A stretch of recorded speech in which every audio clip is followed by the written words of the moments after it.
Right. Analytical geometry, once again, grade 11.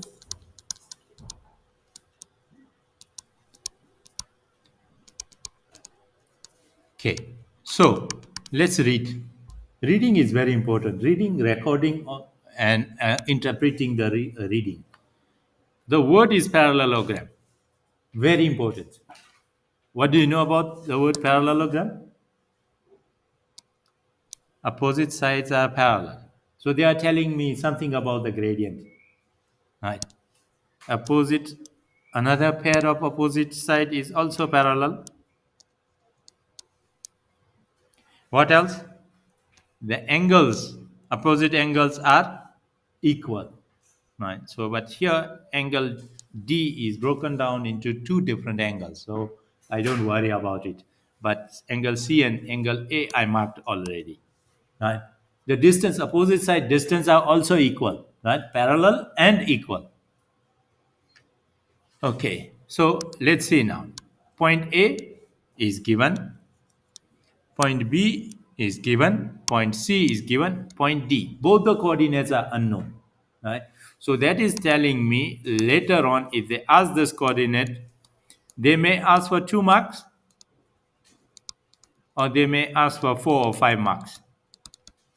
So if they ask for 2 marks, I will have to write direct answer. Right? If they ask for 5 marks, then it tells me two unknown, many marks, simultaneous equation. Those are the two options I have. All right. So there is nothing much information is given except the word parallelogram.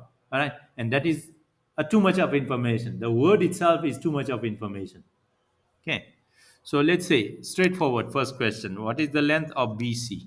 Is BC. Okay. B to C. I know two coordinates.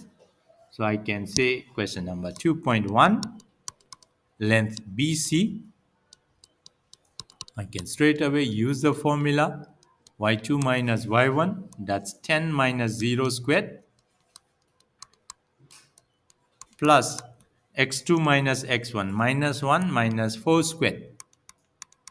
Use your calculator, give me the answer.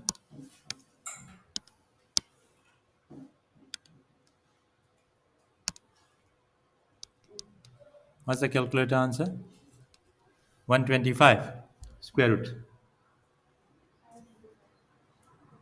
Oh, 5 root 5. So square root of 125, if I convert that, it's a 5 root 5. So this is 5 root 5, and that will also be 5 root 5. Can you see I calculated one distance, but I wrote it two places because in parallelogram opposite sides are equal as well. Okay. Gradient of line AB. Where is line AB? Okay, that's a line AB. I'm looking for a gradient. Okay, so what is the gradient? M. So 2.2 M of AB, y2 minus y1, 0 minus minus 6, and x2 minus x1, 4 minus minus 2. How much it is? It is 1. Okay, so my gradient is 1. 2 marks, straightforward.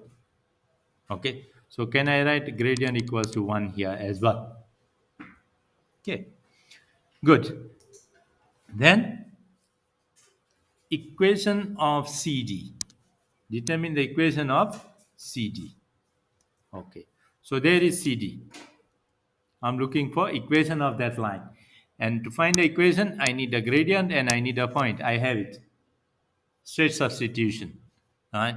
So 2.3, I will start with y minus y1 equals to mx minus x1. Isn't it? So what is the gradient? 1. What is the point? Point C minus 1 and 10. So this is x1, 10 is y1. Right. So I'll say x minus minus 1. It will make it plus 1. And y minus 10. So if I open, 1 times x is x. 1 times plus 1 is 1. and minus 10 the other side plus 10 will give me y equals to x plus 11. Okay. So y equals to x plus 11. I'm just writing in case if it is needed. Right. So it tells me that my y-intercept will be 11. Right. So I'm just checking if I extend that line, will it touch 11? Because right now I already have a 10. What? Yeah. Okay. Okay. Then the next equation of CDB, got it? Right. Next question is 2.4. Coordinates of M, the midpoint of BD, they are telling me. Midpoint of BD, coordinate is M. Okay, so how do I calculate? Do I have coordinates of D? So how do we calculate? We can't use the formula x1 plus x2 plus divide by 2, y1 plus y2 divide by 2. Gradient coordinates of M I'm looking for, and they are telling me midpoint. They are telling me midpoint of DB. Right? They are telling me it is a midpoint of DB. So how do I calculate M?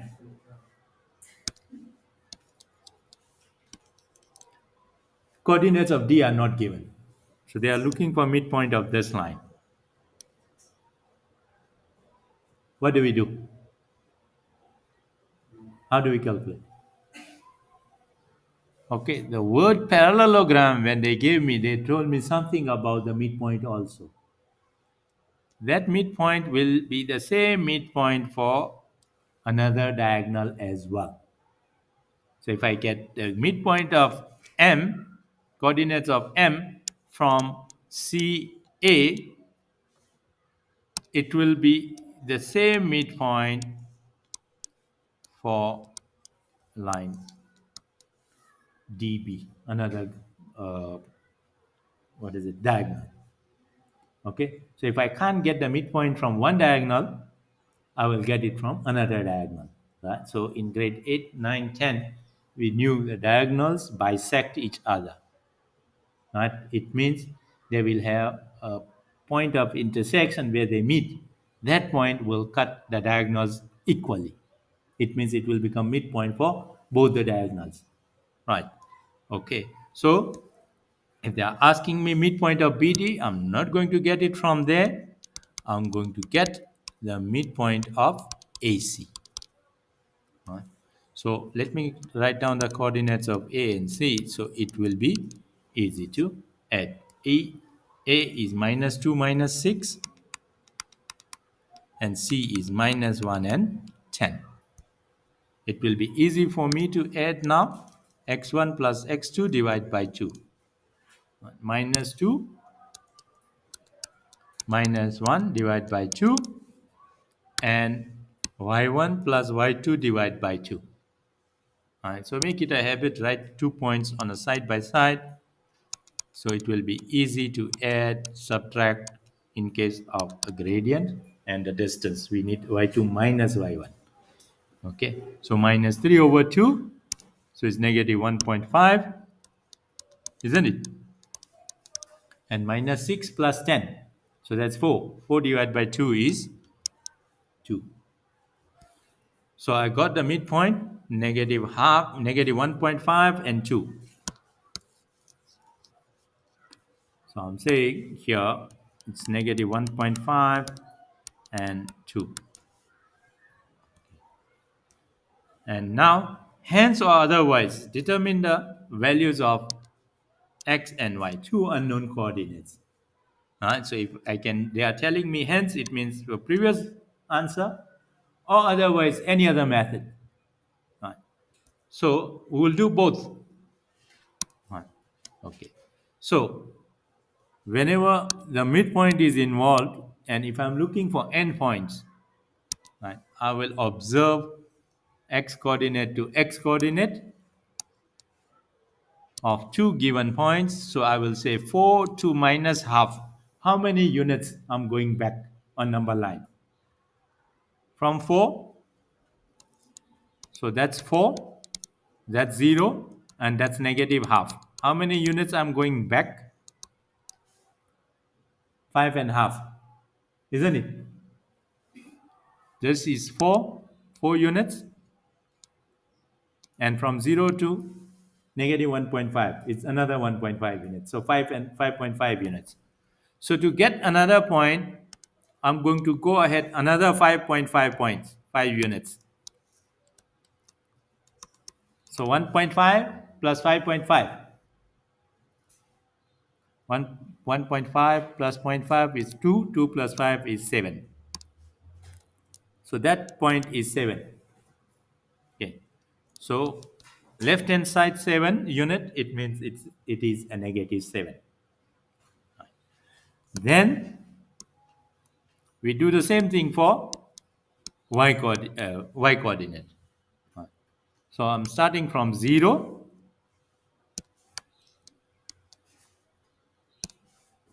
0 to 2. Okay, this time I'm going up. Right? So my number line is going to change. I will say, okay, from 0 to 2. I'm going 2 units ahead. So that means from midpoint to the end point, another 2 units. So how much will it be? So negative 7 and 4. That is the direct observation method through midpoint. Okay. We can use the word parallelogram also to get this midpoint, to get that end point, right? So remember what answer we wrote, we just write it down and we will check with another method if it is the same or not, right? So what is that another method? I will go to the opposite side of a parallelogram. Okay, so I'm going for B and C. Once again, I'm observing from B point x coordinate is 4, C x coordinate is minus 1. How many units I have gone back from 4 to minus 1? 5 units. So the same thing I will do from A, I will go 5 units back. So from minus 2, I'll go 5 units back, minus 7. Okay. Same thing I will do with y coordinate. I'm going from 0 to 10. I'm going 10 units upwards. So that means from minus 6, if I go 10 units upward, I will end up at 4. Right? So we are getting the same answer now. See? All right. So we are done with the second question as